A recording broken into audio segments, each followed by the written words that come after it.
I studied cello really intensely as a kid. Then I stopped when I was around 13. It was like uncool.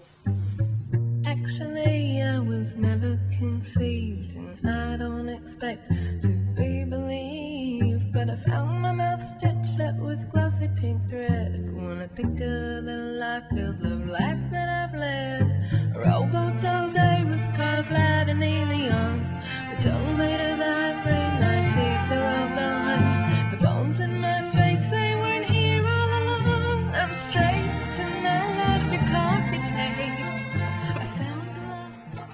You know, I like to think of myself as an artist, but you know what I do is really entertainment. A joy I get in creating things. I love it so much. It's like if you ate so much cake and you couldn't stop. You know, it's the same kind of gratification. I work by myself. You know, I do. You know, for recording, I do a lot of the playing. I do all the writing, and you know, want everything to be a certain way. Live playing for us is really important, you know, so the other girls are really important. To me, all these different elements seem like, you know, it couldn't be any other way. Like, that's the best way to look. Like, those bloomers and camisoles are like the, you know, that's the best outfit. With performance, I never meant to do it for a living, so, you know, it wasn't scary to me. You know, we still use our classical training. What is great is like the balance between these two worlds, the classical and rock. I'd never plugged into an amp, I'd never used pedals or anything, and being able to put effects on your playing was just really amazing and still is, and it kind of allows you to rock out a lot more.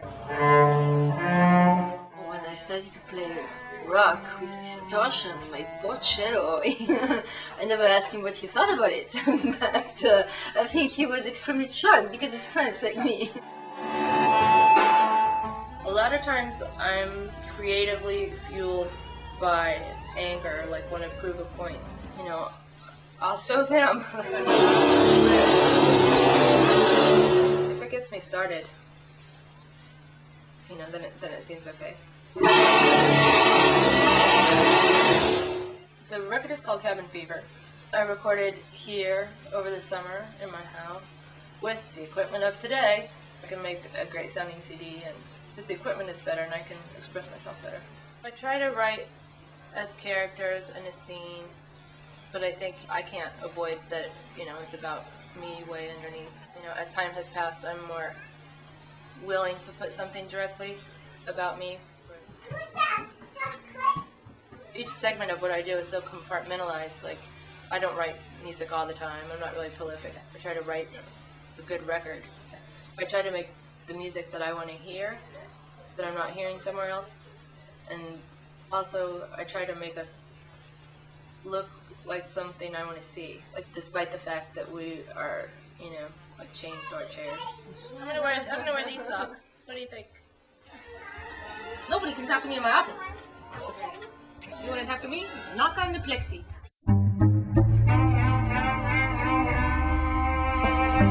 I have been held in this orphanage for longer than my years. I'm made to eat this horrid porridge that rocks me on the ears. How often I vow to flee to go, but this is the only home I know. My mama's favorite speech. Oh, it's okay, it's my orphanage, oh, my hateful place.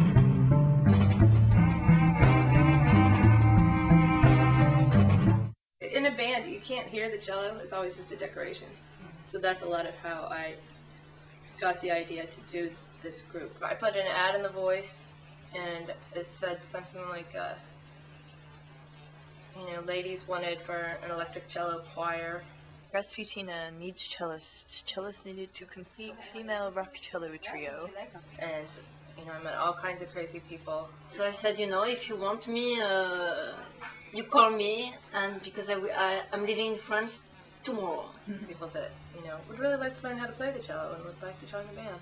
3 days, after, you know, the manager called me and said, you have to come back right now and we're going to rehearse. I had an old truck at that time and went all over meeting these weird girls. You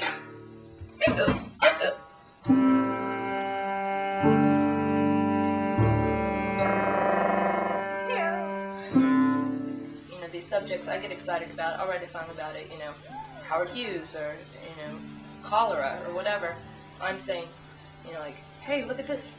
You know, isn't this interesting? With the fans and with younger people, I think it's, everything's really clear between us, and I am perceived how I want to be perceived. We try to play all ages shows because so much of our audience are 14, 15, 16 years old. They'll have their parents will bring them to the concert and come and listen to the concert, and there's a lot of bonding that goes on because a lot of the parents really like the music. I grew up in a generation where I didn't feel really constricted. You know, the idea was there. In theory, you can do anything, but you know, it may not work out because you're a woman. There's like a cliche that if you speak your mind and you're a woman, that you're a bitch. If you're a man, people don't shout at you, show us your tits. Number one, when we toured with Marilyn Manson, there was a lot of that kind of stuff. I had a dream that the mice that had eaten my cello and, you know, the holes were really big, and I was just going, no, no, no.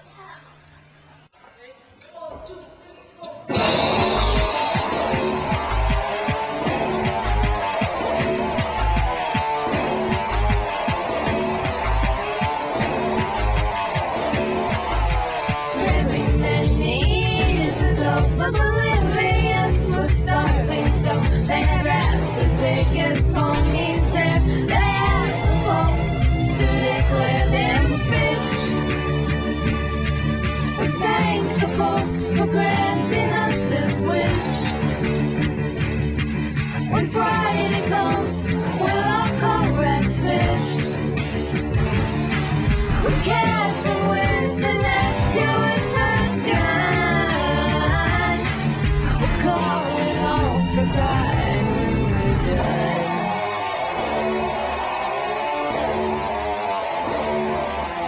They didn't look like rats at all, but like some corn that's first off. Still they had to eat this thing in gratitude. The Pope, they kissed his ring.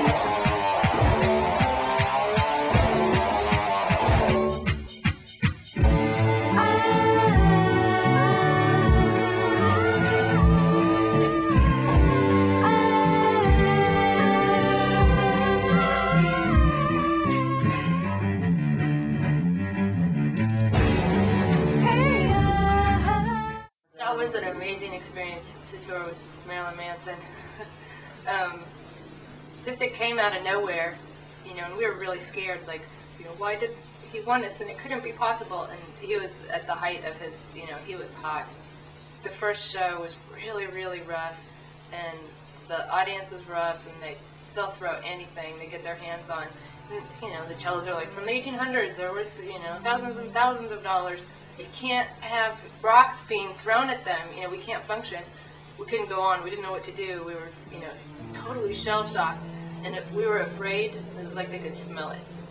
And if we were not afraid, and if I was yelling at them, the whole thing worked. I think there's some bad energy in the room.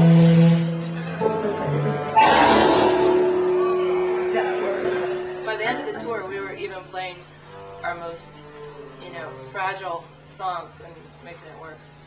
Manson came in after the show, you know, he's all sweaty and naked and covered with makeup and blood, and, you know, like, how'd it go? It was really great, girls. Like, ah. But we just had to make it work. You know, we almost quit that night, but we just had to make it work because it was such a great opportunity. Really, from touring with Marilyn Manson, a lot of kids were exposed to us, and the audience just got younger and younger. I love kids. They're not jaded. They're excited about something you're showing them.